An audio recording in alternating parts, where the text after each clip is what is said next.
दिसली. तिच्या पाठीमागे हंबरणार वत्स म्हणजे गोरा म्हणजे वासरू होत. आणि ती पाहत असताना राजाला कडवडा वाटला. कारण ब्राह्मण पृथ्वी गोपालक भगवान कृष्णाच्या पांडव घराण्यामध्ये ते जन्माला आला होते, भक्तांच्या घरामध्ये. वत्स बैल म्हणजे ऋषभ, आणि ऋषभाचा अर्थ आहे धर्म. धर्माकडे पाहून राजाला रात्रभर झोप आली नाही.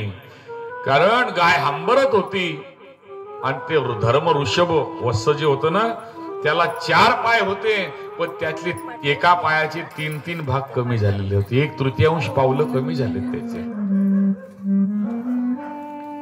कारण धर्म किती पायावर चालतो? 4 पायांवर चालतो. बरोबर ना? धर्माचे 4 पाय आहेत. इकडे ध्यान ठेवा बरं, काही ध्यानात ठेव, जाईल लक्षात आहे, महत्वाचं. किती पाय धर्माला? 4. कोणते कोणते?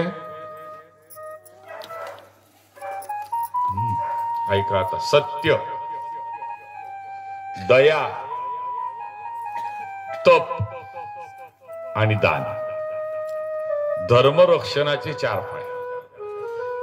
धर्म रक्षणासाठी माणसाजवळ काय पाहिजे? सत्यता पाहिजे. रघुकुल रीत सदा चली आई, प्राण जाय परवचनाचा. दुसरं पाहिजे दया. आता खरंच सांगा, कलियुगात हे 4 पाय शिल्लक आहे का? तुम्ही तुमचं मन तपासा, धर्मामीटर. खरंच सांगा, दिवसात तुम्ही खरं जास्ती बोलता का खोटं जास्ती बोलता? सांगू नका कोणाला, मनालाच सांगा. आहे ना? त्या मोबाईलनं तर इतकी लबाड बोलायला लागले लोक. हा बघ आले तुमच्याच घरात, अजून कपडे बी बदलेले नसतात तर लोक बाई म्हणजे तुम्ही निघाले, मी आलेच तुमच्या मागेच. ते अरे तू 14 जानेवारी होऊन बसेल अजून. ते माणूस म्हणतो तू 14 जानेवारी समजते ना? येते आपल्या भागवतात आता 14 जानेवारी. काय संक्रांत? नुसती संक्रांत नाही ते महेरान पटेलच्या बायला विचारा, मकर संक्रांत. आणि आंबनेरच्या तिकडे जातील अजून दुसरंच नाव आहे, उत्तरायण. कशी अडवी बसते, काही बी खाते. संक्रांतची गोष्ट आहे बरं. इतका लबाड बोलायला म्हणजे माणूस सत्य कमी बोलतो. बरं, तुम्ही तुमच्या मुलावर जितकं प्रेम करतात तितकंच प्रेम जाऊच्या मुलावर करतात ना?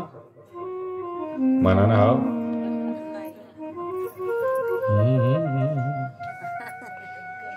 जाऊ द्या मुलांवर. 2-3 भाऊ एकत्र असताना जर तुमचा मालक ड्युटीहून उशिरा येऊन जेवत असला तर तुम्ही अगोदर काय करणार त्याच्यासाठी? एकत्र कुटुंब, भाजी एकत्र बनली, स्वयंपाक एकत्र झाला, हे 3 भाऊ घरी आणि तुमचा अजून येईल नाही, मग काय करसा? काय काढून ठेवसा? भाजी. कशी काढसा? आलं का लक्षण? जाऊ द्या, तो घरी जाऊन पंक्तीतच बसेल आहे. 4चे 4 बरोबर बसेल. सगळ्याला वाढत गेले तुम्ही, ते कसं वाढसा? खरंच हाय चमचा कधी असा वरच्या वर नाही फिरला तर मग म्हणजे आपल्याला तरी बी फरक पडीनच. 1-2 चमचा तर हलका पडीन. हलका समजतो तुम्हाला? वरच काही काही तर फरक पडेल महाराज. कारण तुम्हाला माहिती याला काय आवडतं. म्हणजे दया राहिलेली कमी झाली खूप.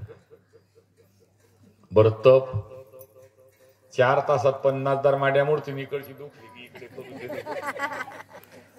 हसण्याचं कारण ताकद म्हणजे कामच राहिलं नाही ना. या जुन्या म्हाताऱ्यानं 50-22 लोकांचं खटलं सांभाळलं ना. एवढ्या लोकांच्या मिरच्या फाट्यावर वाटेल. आधी कधी लाईन गेली तर महाराज नका विचारा, मग तुम्ही बिगर चटणीची टाकून देते त्या नाही, मग लाईनच नाही होती ना. खरं वराटा पाटाच सापडेल नाही, आता सापडत नाही शोधून.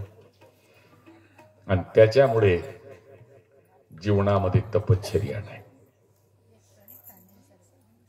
आणि दान जिथे करायचं तिथे माणसाचं मन दान करायला होत, आणि जिथे करू नये एक म्हणे महाराज आपण दररोज 5,000 रुपये दान करतो. कोणाला देतो रे? म्हणजे जे सकाळी कामाला जातात संध्याकाळी थकून येतात म्हणे ते आपल्यातून 10-10, 20-20 घेऊन जातात. अशी पेतान रातभर गली जागी ठेवतात. दान झालं का ते? मग दान करण्यासाठी देश कालेंचे पात्रेंचे देश चांगला पाहिजे, काळ चांगलं पाहिजे, पात्रही चांगलं पाहिजे. आता हे जे तुम्ही दान करून राहिले ना, हा पवित्र काळ आहे. देशही चांगला आहे आणि पात्र बी चांगलंच आहे. इथे दिलेला एक एक पैसा दानातून पडणार आहे तुमच्या पदरामध्ये पुण्य. असो याने घरी आल्यावर झोपला नाही. दुसऱ्या दिवशी नगर प्रदक्षिणेला गेला असता राजाला तीच गाय तेच वत्स दिसलं, पण एक पात्र वाढलं. त्याच्यामध्ये राजचिन्ह परिधान केलेला माणूस गायीला मारत होता. आणि गाओ विश्वस्व मातरहा, गाय विश्वाची जननी आहे. एका धर्माची नाही, सर्व धर्मांची आई आहे गाय. पण राजा बोले दल हले अद्या हली. खबरदार, कृष्ण भक्त पांडव घरात राजसत्ता असताना आम्ही गायीची सत्ता हत्या खपवून घेणार नाही. एका कवीने गीतच गायलं होतं ना महाराज. हिंदुस्तानच्या हिंद गड्यांनो,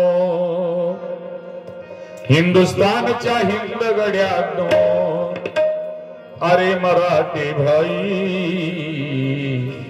राजपुत्र कुवर भनविता लाज कैसी नाही.